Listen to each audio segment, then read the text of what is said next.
Imagine a Saturday morning in a typical middle-class home. The alarm clock rings, and two adults start their day, preparing lunches, checking emails, and rushing through breakfast while the kids get ready for school. Somewhere between the chore list, the carpool schedule, and a stack of unopened bills, there's a new purchase, a slightly larger television, a nicer car model, or more expensive clothes for the kids. It feels natural, like it should. Because who doesn't want a little extra comfort when life is already so busy? Maybe you can relate. You're managing bills, paying a mortgage, covering school fees, yet somehow things always seem a little too tight by the month's end. Even when you're bringing home a decent salary, it never quite feels like there's room to breathe. My name is Matthew, and I spend way too much time thinking about why middle-class families get stuck in financial patterns that quietly limit their future. This video is for anyone who works hard, makes seemingly responsible choices, but still wonders why money feels both scarce and stressful. If that sounds familiar, stick around with me. There's a subtle yet important story here. And if you understand this well, sharing it could help someone you care about who might not even realize they're caught in this trap. Let's start with something many of us believe about money and success. Earning more automatically means you're doing better financially. This idea feels obvious. On the surface, it makes perfect sense. Get a raise, upgrade your lifestyle. More income equals more freedom. But is that always true? Well, here's the catch. The emotional comfort this belief offers is hard to underestimate. It makes us feel like we are winning at life when the numbers show a more complex reality. Consider this. Imagine a family whose combined monthly income increases from $4,000 to $5,000. They celebrate with a new car, a bigger apartment, or more dining out. From a psychological perspective, spending that extra $1,000 to feel better now seems like a reward for hard work. It's a direct connection between income and happiness. Who wouldn't do the same? Now, let's do the math slowly and clearly. Suppose their fixed expenses, mortgage, utilities, insurance, take up $2,000 monthly. Before the raise, with $4,000 coming in, they had $2,000 left for variable spending and savings. After the raise, with $5,000 income, they spend the additional $1,000 on lifestyle upgrades and only manage to save $50 more a month. That's a $500 increase in expenses, a $450 increase in discretionary spending, and a mere $50 more to savings. In other words, earning 25% more money results in less than a 3% increase in savings rate. Why does this happen? It's a phenomenon often called lifestyle creep, but it's also deeper than just upgrading sneakers or dinner dates. It's about comfort and status. As income grows, we adjust our expectations and desires. The new car isn't just about transportation. It's about feeling successful, fitting in with friends or neighbors. The bigger house isn't just shelter. It's proof that you are making it. The math shows one thing, but the feelings push us another way. Now look at this from a different angle, focusing on time and compound interest, a fundamental concept rarely explained to middle-class earners in a way that connects with their lives. Imagine instead of spending the extra $1,000 each month, the family invested it with a moderate annual growth of 7%. Over 20 years, that $1,000 a month invested would grow to over $450,000. Let that sink in for a moment. Spending that $1,000 now feels rewarding and almost necessary, but delaying gratification and investing it could build a substantial nest egg decades later. Most people understand compound interest vaguely, but few imagine how it applies directly to everyday lifestyle decisions and how much potential wealth this delayed reward represents. Consider the story of Claire, a 40-year-old mother and admin assistant who noticed how each pay raise disappeared into new expenses. Yet, when she started tracking the small upgrades, takeout dinners instead of homemade meals, premium memberships, seasonal clothes for kids, she realized it added up to nearly $500 every month. After crunching the numbers, she decided to hold off on some discretionary spending and funnel it into a retirement account. 10 years later, that choice made a difference, not just in her balances, but in her mindset.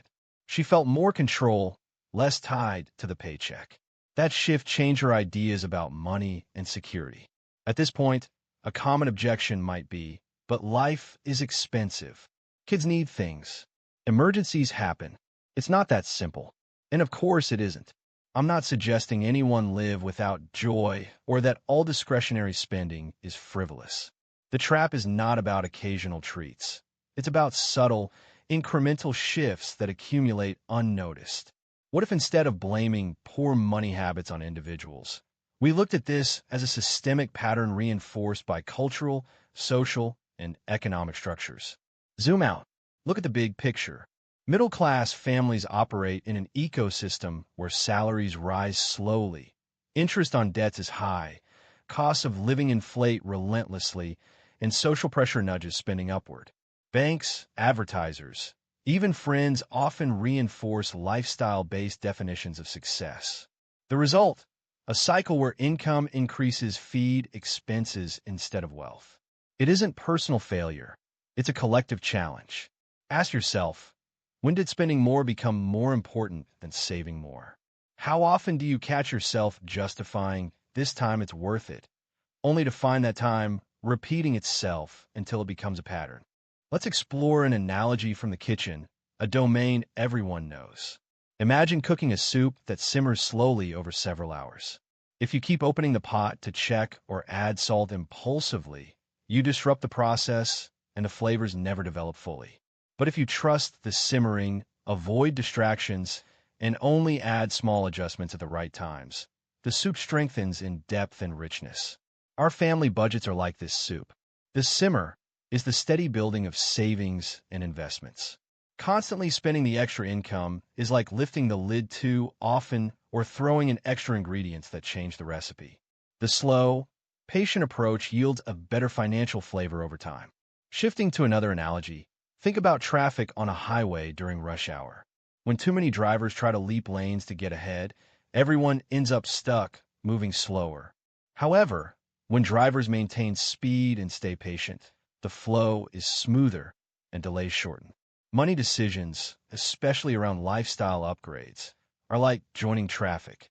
The impulse to speed ahead with purchases causes jams, debt, stress, less growth, whereas steady and consistent saving keeps your financial journey moving forward more smoothly. So how do we reframe this whole experience? Instead of seeing money as a reflection of immediate worth or status, what if we thought of it as a system for future freedom? What if financial success meant owning choices instead of possessions? When comfort and calm replace comparison and busyness, spending becomes about genuine needs and joy, not keeping up appearances. To reflect on this, what fears do your purchases soothe?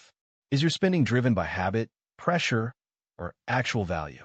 How do you feel about delaying gratification when the payoff is uncertain and years away? These aren't easy questions, but they invite awareness, which is the first step to change. Before we draw this internal map too neatly, let's have a conversational revisit. Earning more money feels like a win. Spending more feels like comfort. The trap middle-class families fall into is not making the connection between those two truths and their long-term consequences. Spending the extra cash feels right because it brings emotional relief and status. Yet mathematically, that choice subtracts from future wealth exponentially through lost compound returns. Every day, families navigate this dynamic, often without realizing the cost until it's years later. Why doing everything right financially still isn't enough, here's a reassuring thought. Even if you've been caught in this cycle, you're not alone and certainly not broken. The system is complicated and designed in ways that make financial peace elusive. Recognizing the trap is a victory in itself and a crucial step toward change. Sharing this understanding quietly could be exactly what someone you know needs. And if you find yourself wondering about the practical steps to build wealth in uncertain times, exploring how to balance lifestyle, income, and investments thoughtfully will open an entirely new conversation about financial freedom. That's a topic worth deeper curiosity and reflection. Thank you for taking this journey through the subtle, persistent traps middle-class families face. If this resonated, consider passing along. Sometimes the most important lessons arrive when least expected.